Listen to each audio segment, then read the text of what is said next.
This may look like a gentle soaking, however the water shooting out of these cannons comes at a very high pressure, reaching 37 litres per second, much like the water cannons that arrived in the UK on the 30th of June. Chris Starr was hit by a water cannon during a protest in Colombia 4.5 years ago. He was not taking part in the protest, he was just walking past at the wrong time. It was like being whipped almost. It was like a sharp, it caught across my legs and up my chest, and it spun me around like a top, and I fell over.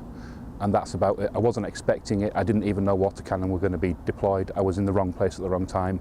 There's a crowd of people. I thought, I'll go have a look what's happening, and bang.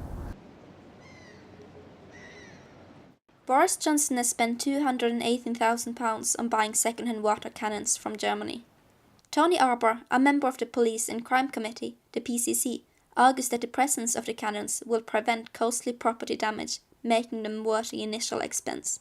I believe that the expenditure on the water cannon is value for money. In recent years, the only time I could conceive of water cannon being used would have been in the riots that we had in 2011 in Croydon, where they burnt down department stores and created an enormous amount of civilian damage. If water cannon had only stopped one of those buildings from being burnt down, they would have more than paid for themselves many times. Even though he has experienced water cannons firsthand, Chris is not completely against the use of them. He believes they can be justified in some circumstances. I think people will have to understand why they're there, what they're used for, the purpose of them, and then it should be okay. But people are people, and people will always complain about things they don't understand or don't like, just because it impinges on their civil liberties rather than what's good for the rest of society. What we want, peace! The Mayor of London says the cannons would only be used in extreme circumstances and not in peaceful demonstrations like this one. Still, 20 out of 25 Greater London Authority members voted against the purchase of the water cannons earlier this year, including Joanne McCartney, the chair of the Police and Crime Committee. She feels that the water cannons can be a threat to public health and safety. We think there are significant risks to health from the use of water cannon.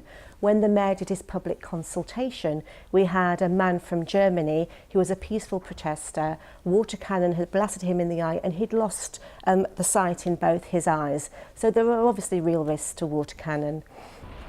The water cannons are currently being used to train riot squad officers at a Metropolitan Police compound in Gravesend in Kent. Modifications are being made to them, including the installation of CCTV cameras, but it is unknown whether they will actually be in use, as they have not yet been approved by Home Secretary Theresa May. Maria Safar for City News.